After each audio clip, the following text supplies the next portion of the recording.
जावेद लतीफ़ साहब। शुक्रिया जनाब स्पीकर। मैं अपनी बात करने से पहले बड़ा अफसोसनाक वाक़या कल हुआ और हमारे अफीसर अपनी जान का नजराना दे चुके।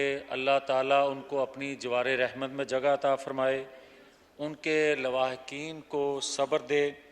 पूरी कौम की तरह ये असम्बली भी उस गम में बराबर की शरीक है। मैं एक गुजारिश करना चाहता हूँ।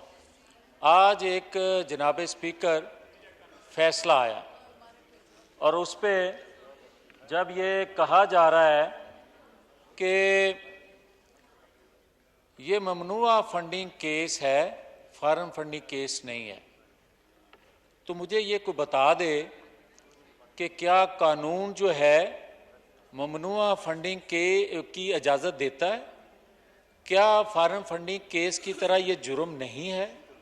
और इसी तरह मेरी गुजारिश आज ये है कि हम सुनते आए थे और जनाब स्पीकर आप जैसे सीनियर जो पार्टी के मुख्तलिफ ओहदेदार होते हैं, सीनियर पार्टी वर्कर होते हैं, हम तो ये सुनते आए थे कि पाकिस्तान के अंदर से जमातों को फंडिंग होती है और उनसे वो इलेक्शन लड़ती हैं, अपने मामलात को देखती हैं, मगर पाकिस्तान की तारीख में ऐसा पहला वाकया, पहला केस है जो फॉरेनर फंडिंग कर रहे हैं, जो मुख्तलिफ पाकिस्तान से बाहर की शख्सियात फंडिंग कर रही हैं, गैर मुल्की कंपनियां फंडिंग कर रही हैं। वो किन मकसद के लिए कर रही हैं?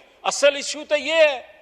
असल इशू ये नहीं है कि ये कहते हैं कि जनाब अगर इजाजत हो तो जिन्हें साहब, डॉक्टर साहब, मैं गुजारिश कर रहा हूं कि ये इशू नहीं है जो आज ये बात कर रहे हैं कि जनाब फंडिंग से हम अपने मामला चलाते हैं। भाई चलाएं।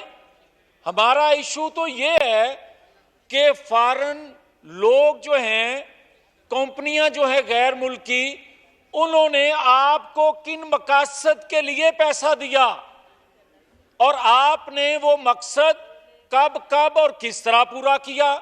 अब आ जाएं, मैं शुरू करता हूं सी पैक से। हमारे हमसाया ममालिक और बाज दोस्त ममालिक के अंदर वो शख्सियात, पावरफुल शख्सियात, उन्होंने भी फंडिंग की। इसको वजह क्या थी कि आप गवादर को अपग्रेड कर रहे थे। आप गवादर से बलूचिस्तान के अंदर 800 किलोमीटर रोड्स बना रहे थे। आज जब सी पैक का जिक्र करते हैं तो आप सी पैक का 40% बलूचिस्तान में खर्च कर रहे थे, जिससे पाकिस्तान मजबूत होता, चारों इकाइयां मजबूत होती और पाकिस्तान की फेडरेशन मजबूत होती। मगर हुआ क्या? 2014 में सी पैक का मंसूबा पाया तकमील को ना पहुंचे, धरने शुरू किए गए। और जो कहना चाहता हूं वो असल बात यह है राजा साहब, मोहतरम स्पीकर साहब, गुजारिश इतनी है कि आपकी जमातों के पास सैकड़ों, हजारों और मैक्सिमम लाखों रुपया होता था। आप ज़ेन साजी नहीं कर सकते थे नौजवानों की उस तरह जिस तरह अरबों खरबों रुपया गैर मुल्की लगने के बाद पाकिस्तान के अंदर गद्दार जो है वो मुहिब्बे वतन और जिन्होंने पाकिस्तान के लिए सर्फ किया, जो मोहसिने पाकिस्तान थे, वो चोर चोर डाकू कहलाए। और ये इससे पहले होता रहा। मगर होता क्या था? आपने मोहतरमा फातिमा जिन्ना को गद्दार कहा, मगर वसाइल पाकिस्तान के इस्तेमाल हुए। जब नवाज शरीफ को गद्दार, नवाज शरीफ को चोर डाकू कहा गया तो फॉरेनर पैसा इस्तेमाल हुआ, गैर मुल्की पैसा इस्तेमाल हुआ। और किस लिए इस्तेमाल हुआ? वजह यह थी कि उसने पाकिस्तान के दिफा को नाकाबिले तस्खीर बनाया। उसने आने वाली नस्लों के लिए, खुशहाली के लिए सीपैक का तोहफा दिया पाकिस्तान को और ताहियात नाअहल करार दे दिया गया।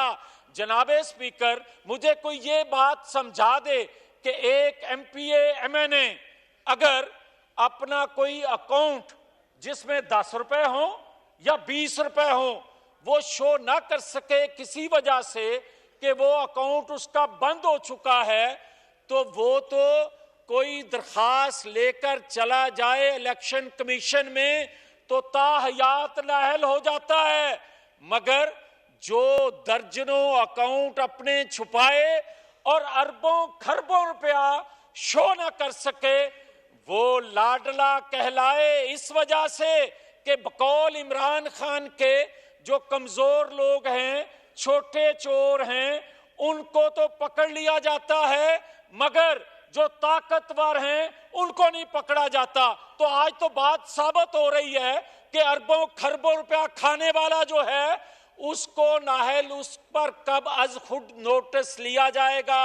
और साकिब निसार की अपनी जजमेंट है जो हनीफ अब्बासी केस में है कि वो लिखते हैं, फैसला देते हैं कि जनाब जो कुछ आप दे रहे हो ये इलेक्शन कमीशन का काम है कि वो स्क्रूटनी करे और उसके बाद फैसला दे। तो आज तो स्क्रूटनी के बाद इलेक्शन कमीशन ने फैसला दे दिया। तो ये है वो केस मेरा जो मैं कहना चाहता हूं, ये सिर्फ सर्टिफाई चोर डाकू नहीं बल्कि पाकिस्तान का पहला शख्स है, पहला केस है पाकिस्तान के अंदर जो एक अदारे ने इसको कहा कि ये गद्दार है पाकिस्तान का। ये पहला मौका है कि एक अदारे ने कहा कि इसने पाकिस्तान के मफादात को बेचा है। यह है केस हमारा कि पाकिस्तान के मफादात को बेचने वाला, पाकिस्तान के मफादात का नुकसान करने वाला और जिन्होंने इसको पैसा दिया उनके मफादात का तहफ़्फ़ुज़ करने वाला कैसे पाकिस्तान का महफूज हो सकता है? किस मुंह से बात करता है कि हम आजादी चाहते हैं? किससे आजादी चाहते हैं? ये तो पाकिस्तानी कौम को गुलाम बनाने का मूजब बना। इसलिए मैं कहता हूं कि आज से इस शख्स को न सिर्फ चोर डाकू कहा जाए बल्कि ये पाकिस्तान का पहला रजिस्टर्ड गद्दार है। ये पाकिस्तान का गद्दार था, है और उस वक्त तक रहेगा जब तक अदालतें जो हैं इस पर अज खुद नोटिस लेकर यह फैसला नहीं देती कि नवाज शरीफ अपने बेटे से तनहा न लेने पर ताहयात कैसे नाहल हो गया और जिसने अरबों खरबों रुपए गैर मुल्कियों से, इंडियन से लिए, वो कैसे मुहिब्बे वतन हो सकता है? अगर पाकिस्तान को बचाना है, अगर पाकिस्तान को आगे लेकर चलना है तो लेवल प्लेइंग फील्ड जो है वो नवाज शरीफ समेत सबको देना पड़ेगी। और साकिब निसार जैसे लोगों के किए हुए फैसले जिस तरह उससे लिए गए थे उसी तरह वापस ना लिए गए तो ये मुल्क आगे नहीं चल सकेगा। खुदा के लिए जनाब स्पीकर, इस कौम पर रहम करें, इस रियासत पर रहम करें और जो गलत लिए हुए फैसले थे यहां कानून बनाया जाए कि मोहसिने पाकिस्तान जुल्फकार अली भुट्टो हो या मोहसिने पाकिस्तान नवाज शरीफ हो, ये जो असेंबली है ये उनके पीछे खड़ी है, खड़ी थी, खड़ी है और खड़ी रहेगी। ये हमारे अदारे का मसला है, ये इसकी आजादी का मसला है।